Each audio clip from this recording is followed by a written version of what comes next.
Hi everyone. So this is the demo recording for the multi-template support in Swiftry.com. So let's have a look at it. So this is not deployed yet, so I will go to the local instance and go to the main website. I'm currently logged in. So what used to happen with create new site is you just go to the page, you fill in the subdomain and you click on create. Optionally, you can check or uncheck this to make your site source public or private. Now the new thing is you see this message. Now this says that it will use the block template, which is the default template that we had before this feature. So when I go ahead and create a site with that block template and go to the editor, you will see the files that were in that block template. Now this is not working on my machine because the preview is because I don't have this domain in my etc host file, so don't worry about that. Anyways, so this is what used to happen. Now, what you can do is, let's say that you don't want to use the block template. So I have this site. I will have to scroll a lot, or maybe I can, yeah. So I have this sample site. Let's have a look at its content. It only has two files. So it is kind of a minimal website template that someone may want to use. So what I can do is, first, there is a requirement that the website has to have its source public.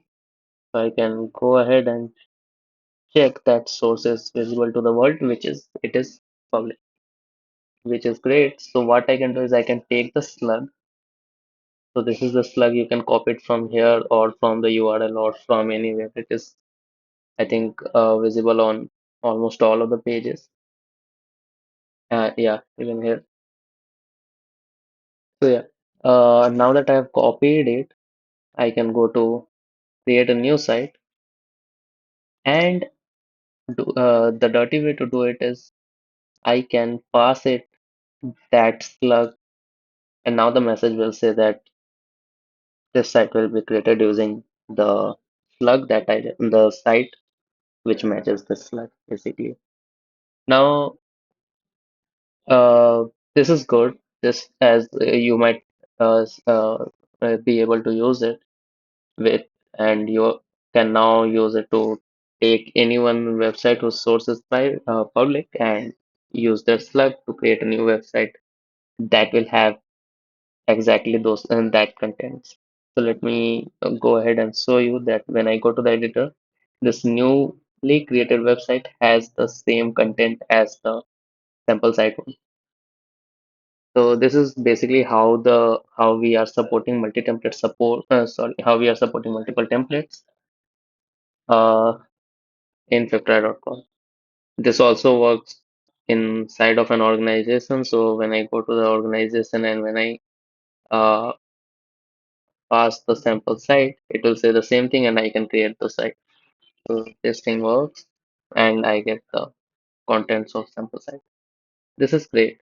You might say that this is not actually really great because it is slightly inconvenient to ask your user to change the URL manually and pass a query parameter that is quite not very uh, how do I say that the user might not be aware of this query parameter. But to tackle that, we have a community templates page. So this is that page. The UI is a little bit weird. I will ask Meenu to fix it because I just cannot do it. But yeah, now when you go to the create site page, you also have this browse community templates link. So what you can do is you can come here. You have all these templates that are curated by us mostly, or you can maybe ask us to add your template in here. But if it is not here, you can just manually pass the query parameter. But here, if let's say that I want to use this simple block template, I can click use this template and it will automatically redirect me to the right site with the right query parameter. And because this website is not available in my local machine, the message here is not correct, but it will be when it goes into the production. Anyway, you also have the preview button, which works as you would expect. It opens the template in the browser, and I can see that. And then when I think this is fine, I can go back and again select that template and create the website with that template. So this is basically how it works. Uh, yeah, that is all I want to say.